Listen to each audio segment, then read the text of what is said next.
had 4 or 5 seasons wrapped in one. We've talked about it all year. We know what the narrative has been about our team, but I can only speak in the moment. And to be able to put ourselves in a position where we can, represent the Eastern Conference in the finals, that's all you can ask for.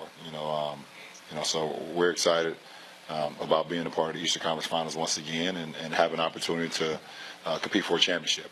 That is what our goal is. We are excited about that. We're humbled about it, and we want to continue to get better throughout this week. CC, we've talked a lot in the last couple of weeks about what Cleveland's narrative is and what we think they're going to do and what they've shown us they were going to do. And then all of a sudden, after the Pacers series, they come out and they do this to Toronto, sweep them. What did sweeping this Toronto team show you about the Cavs? Well, it was a transformation. LeBron mentioned it there. And as far as the season being maybe 4 or 5 seasons, I had said yesterday and last week it was 3 seasons. But he's saying 4 or 5 seasons based on training camp was a season itself, LeBron being hurt, the first part of the season, between the first part of the season getting to the All-Star break, the trade, after the trade, and now the postseason. But in the 7 games against the Pacers, and it was a matchup thing, but it was also a confidence. Who was going to support LeBron James? The Pacers, I think, Nick, you had this number. They had 7 guys averaging double figures in the first series. 7 games. LeBron had Kevin Love barely at 11 points, the only support that he got. No contributor to LeBron on his team, and the Cavs getting 20 points in those first 7 games. But in this series against Toronto in the 4 games, they got 6 players in double figures. LeBron still playing at a unbelievable peak level, but LeBron still needed a buzzer beater to be able to beat Toronto, even with the support. And with that support comes confidence moving forward. So I was wrong about the Cavs. I thought the players would continue playing. Nick was like, they can't continue playing like this. They will snap out of it, and they did. And we saw that in the 4 games. And I thought they'd snap out of it. I didn't think they'd go from collectively playing their worst basketball, the non-LeBron Cavs, to collectively playing their best basketball. Like that, I thought they would maybe water would find its level. There would be a transition. A transition, that they would eventually things regress to the mean, but they're now over their skis somewhat in the level Kevin Love's playing, the level George Hill's playing. That's higher than I anticipated they would be able to get to. But is it really higher? Maybe because of the dip and they were playing so bad, but this is the George Hill I expected. When they traded for George Hill, you're right. This is the Kevin Love that we've always expected, especially absent of Kyrie Irving. He was very, very comfortable playing, being the second guy compared to being the third. Maybe I set my expectations a little too low because of how bad they were in the first round. But you're right about LeBron. LeBron in the first round, 34, 10, and 8. LeBron in the second round, 34, 8, 11. So a few more assists, couple fewer rebounds, but he's doing the same. Like, his shooting percentage is almost identical. The difference is, of course, the supporting cast. And the reason that's relevant is because, much like I said yesterday, LeBron was rewarded in the shot against the Raptors being single covered by, for a decade plus in the league, making the right basketball play. LeBron in the second round was rewarded for consistently trying to get his teammates back into it in the first round, for not throwing them under the bus, for still going to open shooters even when they were clanging it off the side of the backboard, because it allowed them to stay engaged. And while he didn't need his teammates in round 1, except for a 3-minute stretch in Game 7, and I think they could have beaten the Raptors, not a sweep, but could have beaten the Raptors without his teammates in round 2.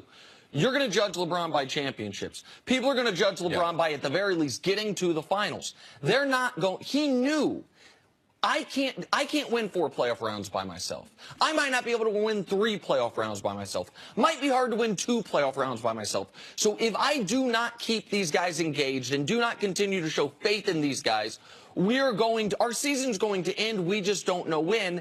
And so I give the players credit for hitting their shots and LeBron credit for sticking with them. This isn't the kind of thing where sports pundits were like, hey, the role players aren't playing. there was a Saturday Night Live skit, which reaches like a different societal level. Like my parents were, are there other people that play besides just LeBron James? Yeah, those are the role players who didn't play in the Pacers series, who decided they were going to show up and play in this series. Do we just assume this is going to be the same core group of guys, the same guys Ty Lue starts, the same guys, the way they play as they move on now into the Eastern Conference? Well, I think George Hill, and George Hill missing part of the Pacers series was a huge problem. We expect George Hill being a veteran player. He's very, very dependable. As far as his overall ball handling, it helps LeBron get a little bit of a rest. Kevin Love embracing the 5. Ty Lue making some hard decisions as far as things that he was doing. That being one of them. He didn't want to embrace the 5. I expect the Cavs to continue on this because Kevin Love, 20 points, 12 rebounds, that's not outside of his talent level. The confidence they were able to gain in winning that 7-game series against the Pacers, all right, because LeBron talked about it, the coach talked about it. It got them ready for a lot of different things. It got them ready for the ball pressure that they would see from Toronto, had them more ready for that than they thought they would have been. But it also, in not playing well, it breeds confidence when you're able to come out of it. So see JR get 20, to see Kevin Love be able to snap out it, Jeff Green be able to make a contribution. Yes, I believe this is the Cavs team we'll see going forward. And this series erases everything that they left on the table in the regular season. And by that I mean this. When you get the 4 seed instead of the 1, 2, or 3, your first round matchup's tougher.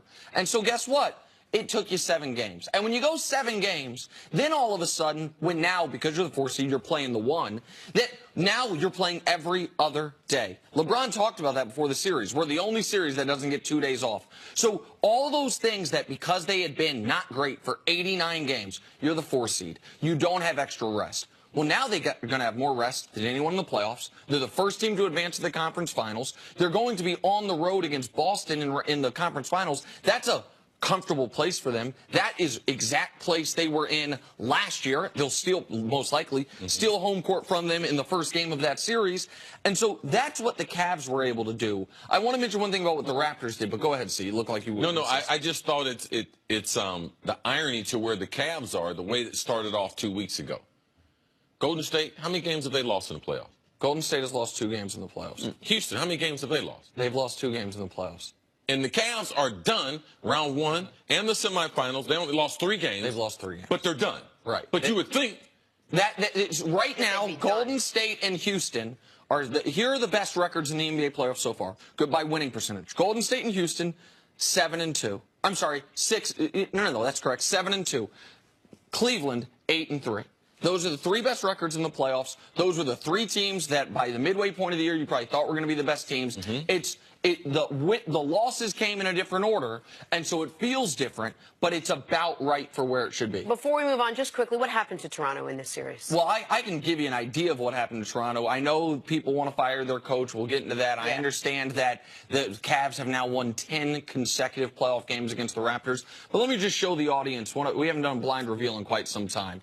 This is LeBron James compared to somebody. So in this series, LeBron 136 points to 138, a 5% better field goal percentage, almost identical rebounds and assists. I think I got this one. Who do you think it is? I think it's the backcourt of Toronto. Well, let's show America. Who is it? It's both of them. That's what I'm talking about. There you go. That's what I know, my guy. Well done. Okay. I mean, so that's what happened to them. That is amazing. That's their 2 All-Stars. That is amazing. That's your 2 guys. And LeBron had almost identical numbers at a slightly higher efficiency rate. LeBron's great. He shouldn't take the place of 2 All-Stars, your 2 best players. That's what happened to Toronto. They knew individually neither one of those guys was going to outplay LeBron. But for LeBron to outplay them collectively, that's how you get swept. Yeah, and I don't like to use what they say LeBron is in Toronto's head, but it's clear he's in those 2 guys' head. Absolutely. Valanciunas actually said it afterwards. He's like, I don't get it. I don't get how somebody could just have that much control over us, and we went in and we didn't play our game because we were just stuck in this mindset that LeBron James is going to beat us, and that's exactly what happened. And Valanciunas is one of the few guys who maybe he wasn't in his head. He actually played relatively well this series. Exactly. And again, we're going to talk more about Dwayne Casey and this series coming up over the course of the next couple hours. But on the other side, how are the 76ers